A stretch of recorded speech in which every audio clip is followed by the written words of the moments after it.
काफी सारे जने बहुत सारी मात्रा में ऐसे होंगे कि जो भगवान का भजन भी मतलब मंदिर भी जाएंगे और तामसिक भोजन का भी आहार करते हैं। बिल्कुल नहीं, बिल्कुल मतलब इसे कुछ मंगलवार को हनुमान जी के जाएंगे, मतलब इसे कुछ नहीं होने वाला। सबसे पहली बात है हमारे आहार शुद्धि, मन शुद्धि। देहाती भाषा में कहते हैं जैसा खाओ अन्न वैसा बने मन। देखो, अगर हम शास्त्र की आज्ञा का पालन नहीं करेंगे और मनमानी आचरण करेंगे तो नरक जाओगे। पहले आहार शुद्धि, मन शुद्धि। अगर जैसा खाओ अन्न वैसा बने मन। किसी भी प्राणी को दुख देना। हनुमान चालीसा का भी पाठ करते हैं। ये अपनी वासनाओं की, अपनी जिह्वा को थोड़ा रोको यार। शराब पीते हो, मांस खाते हो, अंडा खाते हो, इस तरह के व्यवहार करते हो और हनुमान जी और शंकर ये ऐसे प्रसन्न हो जाएंगे, ऐसे काम बन जाएगा? कुछ नहीं बन जाएगा। अवश्य में भोक्तव्यम कृतम कर्म शुभाशुभम।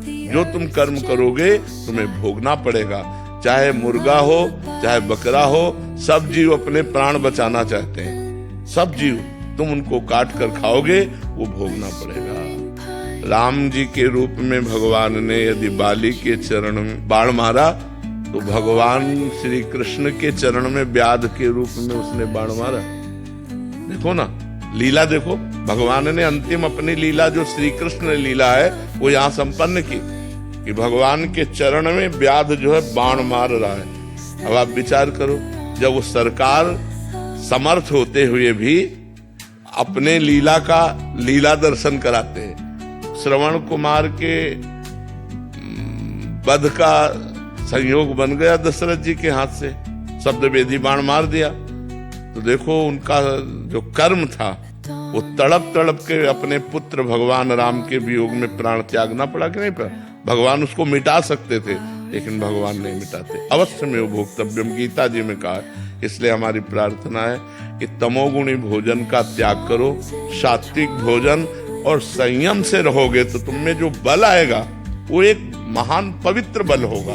आज बल नहीं दिखाई देता, चेहरे में कांति नहीं है, विचार में पवित्रता नहीं है। ऐसा नहीं, हम पशु नहीं हैं, हम मर्यादा से चलने के लिए हैं। हमारी मर्यादा बनाई गई, शास्त्र मर्यादा हमारी कानून व्यवस्था है। यदि हम शास्त्र मर्यादा से चलेंगे, शास्त्र कानून से चलेंगे तो हमारा मनुष्य जीवन सार्थक हो जाएगा, नहीं तो निरर्थक हो जाएगा। जैसे आजकल बच्चे कहते हैं हम स्वतंत्र हैं। नहीं, स्वतंत्रता नहीं। माता पिता की आज्ञा की परतंत्रता, शास्त्र की आज्ञा की परतंत्रता, गुरु की आज्ञा की परतंत्रता, कानून की परतंत्रता, अगर ये स्वीकार करोगे तो स्वतंत्र हो जाओगे। अगर मनमानी करोगे तो परतंत्र हो जाओगे। मनमानी स्वतंत्रता नहीं होती, मनमानी इंद्रियों की परतंत्रता होती। जो इंद्री कहती वही हम कहते हैं। आप अपने को स्वतंत्र समझते हैं, इंद्रियों के गुलाम, मन के गुलाम, तो स्वतंत्रता कहाँ है? स्वतंत्रता तब होगी जब हमारी बात पुनः समझ ले, शास्त्र आज्ञा के अधीन चलोगे, गुरु के अधीन चलोगे, संतों की वाणी के अधीन चलोगे। भगवान शास्त्र और संतों के रूप में विराजमान है तो आप स्वतंत्र हो जाओगे, माया मुक्त हो जाओगे। तो आचरण और भोजन ये दो का बहुत बड़ा योग है।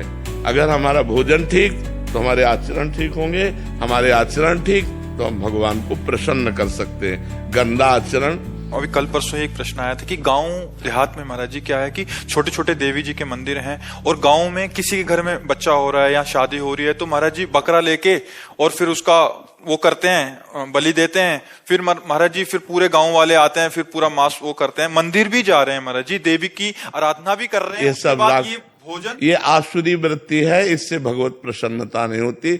हम सबको बताना चाहते हैं, जगदम्बा को जगत जननी कहते हो तो बकरे की भी माँ है, जगत जननी है ना।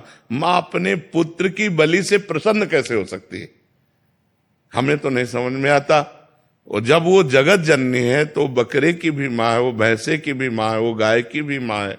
वो माँ जो जगत माता है वो अपने पुत्रों की बलि से प्रसन्न कैसे हो सकती है? अगर वो प्रसन्न होती तो तुम्हारा मंगल हो जाता। किसका मंगल हुआ बकरे की बलि चढ़ाकर? हमें बताओ। देवी अप्रसन्न हो जाएंगी अगर नहीं किया ऐसा, तो महाराज जी ये भी माने। अरे अगर वो अपने स्वरूप में आ जाए तो सबको चाट जाए उनको। वो तो महाकाली है, महाकाल स्वरूप भी है, तो वो दुष्टों का संहार करने